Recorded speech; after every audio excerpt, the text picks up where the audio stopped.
아직 아무도 없구먼. 다음에 눈동장을 보여줄 테니까 그 다음부터는 내 마음대로 놀아. 윌슨 씨가 말했다. 그는 길을 인도하였다. 이윽고 삼면이 높은 벽돌로 둘러싸인 넓은 운동장으로 나왔다. 남은 한 면은 울타리로 되어 있어 그 사이로 넓은 잔디밭이 보였고 그 너머로 왕립학교 건물의 일부가 보였다. 어린 소년 하나가 발길로 자갈을 차면서 불쾌한 듯이 거닐고 있었다. 예, 베닝, 너 언제 왔니? 교장이 큰 소리로 불렀다. 소년은 가까이 와서 교장과 악수를 했다. 새 동무가 하나 생겼다. 너보다 나이도 많고 키도 크니까 절대로 놀려서는 안 돼. 교장은 두 아이를 귀엽다는 듯이 번갈아 바라보았다. 그러나 그의 큰 목소리는 그들을 두렵게 할 뿐이었다. 그는 한바탕 너트롯음을 웃고는 그 자리를 떠났다. 내 이름은 뭐지? 캐리, 아버지는 죽었어. 하, 엄마는 빨래일을 하지? 엄마도 죽었어. 필립은 이 대답이 이 소년에게 어떤 애석한 생각을 일으키리라고 생각했지만 베닝은 그런 것쯤으로 짓궂은 짓을 그만둘 아이가 아니었다.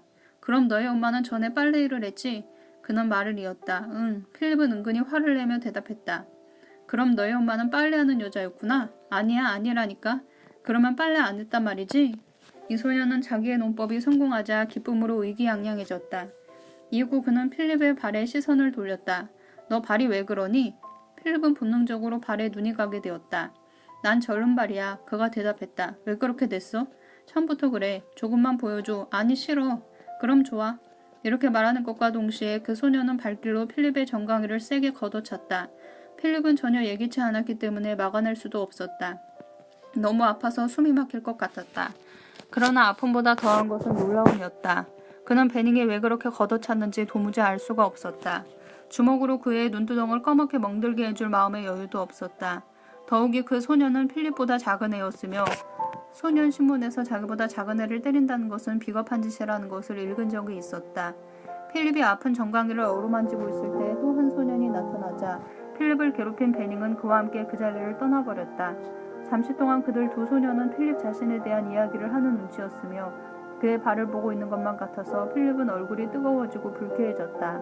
다른 아이들이 때를 지어 오더니 잇따라 아이들이 모여들어서는 제각기 방학 동안에 한 일들이며 어디에서 방학을 지냈으며 크리켓을 하면서 재밌게 놀았다는 등 이야기들을 꺼내기 시작했다.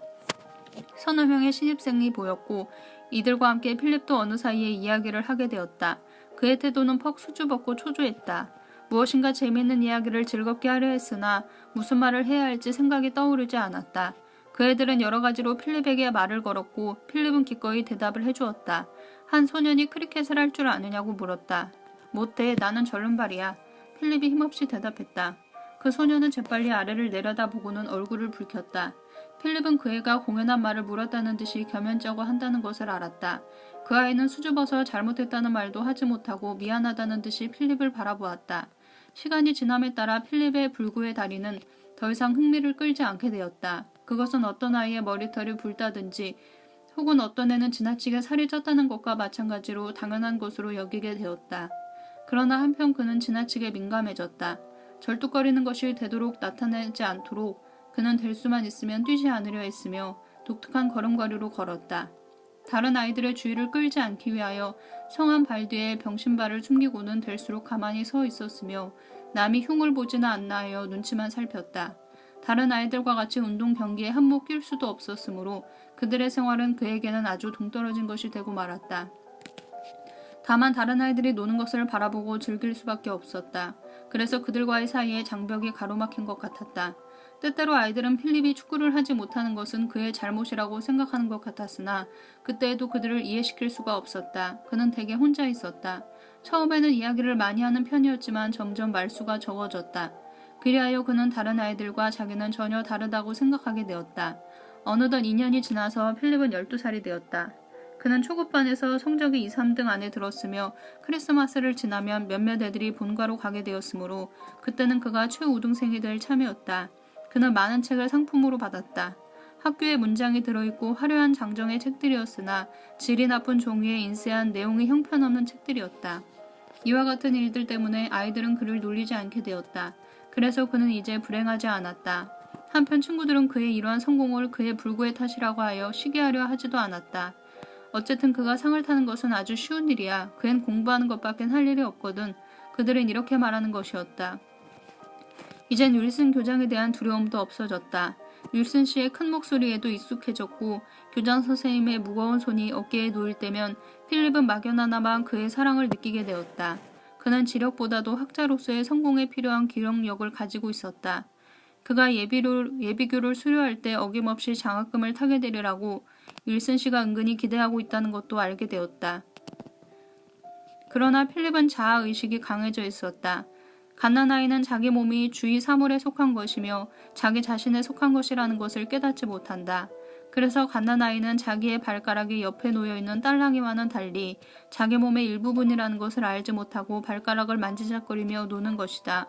다만 고통을 통해서만 자기의 몸에 대한 의식이 차차 자라게 되는 것이다. 인간이 자기를 의식하는데도 이와 똑같은 경험이 필요한 것이다. 다만 다른 점은 자기의 몸이 하나의 완전한 독립된 개체라는 사실은 누구나가 똑같이 깨달을 수 있으나 자기를 완전히 독립된 인격으로서 깨닫는 것은 사람에 따라서 차이가 있다는 점이다. 자기와 남이 별개의 것이라고 느끼게 되는 것은 사춘기 때부터이지만 유랑 감정이 반드시 자기와 남과의 차이점을 스스로 깨달을 수 있을 정도까지 발전된다고는 할 수 없다. 이 세상에서는 마치 벌집 속에 있는 꿀벌같이 자신을 의식하지 못하는 인간이 행복한 법이다. 왜냐하면 그들에게는 행복을 포착할 좋은 기회가 가장 많기 때문이다. 그가 하고 있는 일은 곧 다른 사람들도 함께하는 일이요. 그들의 기쁨이란 그들이 다 함께 즐길 수 있다는 데 기인하는 것이다. 그러한 사람들은 성령 강림제 다음 날에 함스테드 유원지에서 춤추는 남녀나 축구 시합에 열광하여 아우성치는 관중들이나 폴몰 클럽 창문에서 왕의 행렬에 환호하는 관중들 사이에서 발견할 수 있다. 인간이 사회적 동물이라고 일컬어지는 것은 이들 때문이다.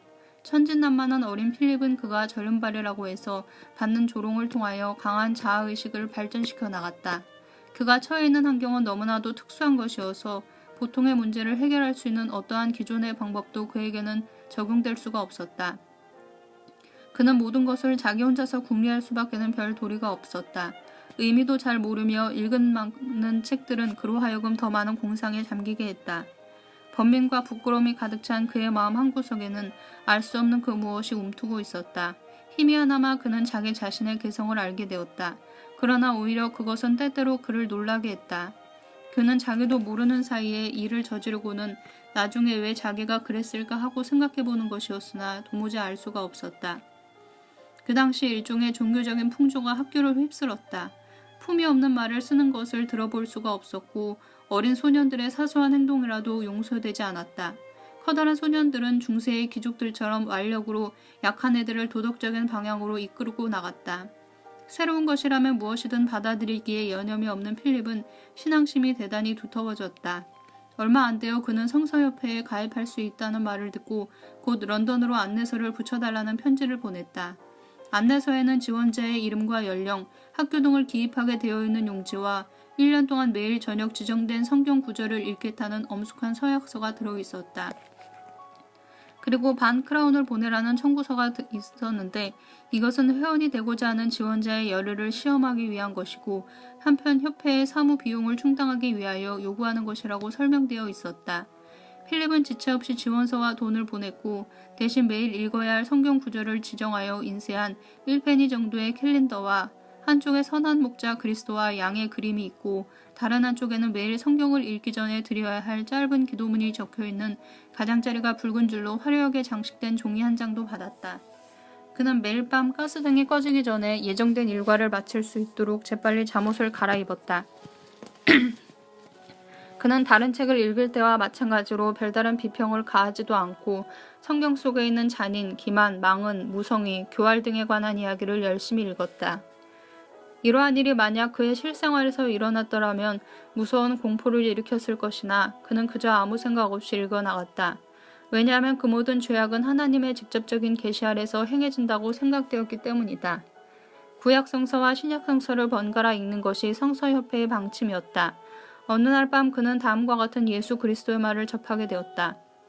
만일 너희가 믿음이 있고 의심치 아니하면 이 무화과 나무에게 한 이런 일만 하는 게 아니라 이 산더러 들려 바다에 던지우라 해도 될 것이요 너희가 기도할 때 무엇이든 믿고 구한 것은 다 받은 줄로 알라.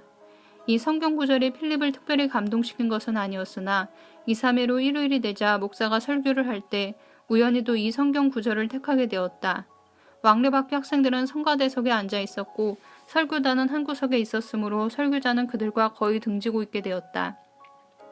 그러므로 필립이 설교를 들으려고 애써도 소용없는 일이었다. 설교단까지의 거리는 무척 떨어져 있었으므로 목소리가 성가대까지 들리도록 하려면 맑은 목소리와 발성법의 지식이 필요하였다. 더구나 오랜 관습에 의하여 터켄베리의 목사는 커다란 교회 운영에 유용한 재능보다는 학식에 의하여 선발되는 것이 관례였다. 그러나 이 성경 구절만은 바로 2, 3일 전에 읽었던 탓인지는 모르나 필립의 귀에 뚜렷이 들어와서 벼랑간 마치 그 자신에게 이야기해주는 것 같이 들렸다. 설교가 계속되는 동안 그는 이 구절에 대해서 생각해 보았다. 그날 밤 침대에 들자 곧 복음서 책장을 들쳐 그는 다시 한번 그 구절을 찾아보았다. 그는 책에서 읽은 것은 모두 맹목적으로 믿어왔지만 성경에 기록되어 있는 말은 이상하게도 다른 의미를 갖고 있을 수도 있다는 것을 이미 알고 있었다. 그러나 학교에서는 아무에게도 물어보기가 싫었기 때문에 이 의문을 크리스마스 휴가 때까지 미루어두었다가 드디어 어느 날 기회를 얻게 되었다. 저녁 식사를 마치고 막 기도가 끝났을 때였다. 캐리 부인은 언제나 그러하듯 메리앤이 갖고 들어온 달걀을 세워서는 날짜를 기입하고 있었다. 필립은 테이블 앞에서 무심코 성경을 뒤적거리는 척했다. 저 큰아버지, 여기 이런 구절이 있는데 정말 이 말씀대로 돼요? 그는 마치 우연히 그 구절을 발견하게 된 것처럼 손가락으로 그 구절을 가리키며 물었다. 캐리 씨는 안경 너머로 바라보았다. 그는 때마침 난로 앞에서 블랙스테이블 타임스를 손에 들고 있었다. 이것은 그날 저녁 신문사에서 채 마르기도 전에 배달된 것으로 목사는 언제든지 읽기 전에 한 10분쯤 신문을 난로불에 말리는 버릇이 있었다. 어떤 구절 말이냐? 그가 물었다. 저 만일 내가 믿음이 있다면 산도 옮길 수 있다는 구절 말이에요. 필립, 성경에 그렇게 기록되어 있으니 그대로 되고 말고. 접시 강주리를 집어들면서 캐리 부인이 부드럽게 말했다. 필립은 대답을 청하는 듯이 백부의 얼굴을 바라보았다. 그건 믿음이 문제다. 큰아버지, 산을 옮길 수 있다는 것을 진실로 믿는다면 그대로 될 수 있다는 말씀이지요? 그래, 하나님의 도우심으로 될 수 있다. 목사가 말했다. 자, 그러면 필립, 그만 큰아버지께 인사하고 가서 자거라. 오늘 저녁에 당장 산을 옮겨버리려고 하는 것은 아니겠지? 루이자 백모가 말했다. 필립은 큰아버지의 이마에 키스하고 캐리 부인에 앞서 2층으로 올라갔다. 그는 자기가 바랐던 대답을 들은 것이었다. 그의 조그마한 방은 몹시 추웠다. 잠옷으로 갈아입을 때에는 덜덜 떨렸다. 그러나 그는 이와 같은 괴로운 조건 아래서 기도를 드린다면 더욱더 하나님을 기쁘게 할 것이라고 늘 생각해 왔었다. 그의 차가운 손과 발은 전능하신 하나님에게 바치는 제물인 것이었다. 오늘 밤도 그는 무릎을 꿇고 손에 얼굴을 파묻고 그의 절름발을 낫게 해주시기를 정성을 다하여 하나님께 기도드렸다. 필립은 절름발이 같은 것은 산을 옮기는 데 비하면 아무것도 아니라고 생각했다. 하나님의 뜻이라면 반드시 나으리라 굳게 믿고 의심하지 않았다. 이튿날 아침 똑같은 기도를 하고 나서 그는 이 기적이 일어날 날짜까지 정해놓았다. 오 하나님, 당신의 사랑과 인자하심을 베푸사 만일 당신의 뜻이 없거든 제가 학교로 돌아가기 전날 밤 저의 발을 고쳐주시옵소서. 그는 자기의 이 간절한 소원을 기도문으로 만들어 아침에 식당에서 백부가 꿇어앉아 기도를 마치고 일어날 때까지의 틈을 타서 그 기도문을 입속으로 외웠다. 저녁에도 되풀이했고 밤에 잠자리에 들기 전에도 잠옷을 입고 추위에 덜덜 떨면서 거듭거듭 똑같은 기도를 했다. 그는 하나님이 고쳐주실 것을 꼭 믿었다. 그가 방학이 어서 끝나기를 열심히 고대하기는 이번이 처음이었다. 그가 층계를 한꺼번에 3계단이나 뛰어내려간다면 백부가 얼마나 놀랄 것인가. 또 아침 식사 후에 루이자 백모와 같이 새 구두를 사기 위해 황급히 서두를 것을 생각하고 그는 혼자서 웃음을 지어보는 것이었다. 학교 아이들도 모두 깜짝 놀라리라. 야 캐리, 네 발이 웬일이냐? 응, 이젠 다 나았어. 그는 마치 그것이 조금도 이상할 것 없다는 듯이 태연하게 대답할 것이다. 그는 또 축구도 할 수 있게 될 것이다. 그는 다른 누구보다도 더 빨리 뛰고 있는 자기 모습을 눈앞에 그려보고는 가슴이 두근거리는 것을 느꼈다. 부활절 학기의 마지막 무렵에 운동회가 열리는데 그는 경주에도 참가할 수 있으리라고 생각했다.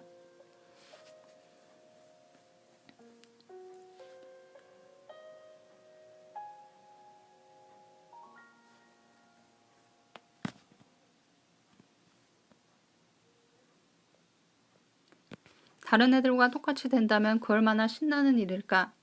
그렇게 되면 그가 절름발이란 것을 아직 모르는 신입생들의 이상한 눈초리도 받지 않을 것이다. 그리고 여름에 목욕을 할 때도 옷을 벗고 그 성취하는 바를 숨길 때까지 남모르는 조심도 할 필요가 없게 될 것이다. 그는 그의 모든 정성을 다해서 기도했다. 그는 조금도 의심하지 않았다. 그는 하나님의 말씀을 굳게 믿었다. 마침내 학교에 돌아가기 전날 밤 그는 흥분으로 떨리는 가슴을 안고 잠자리에 들었다.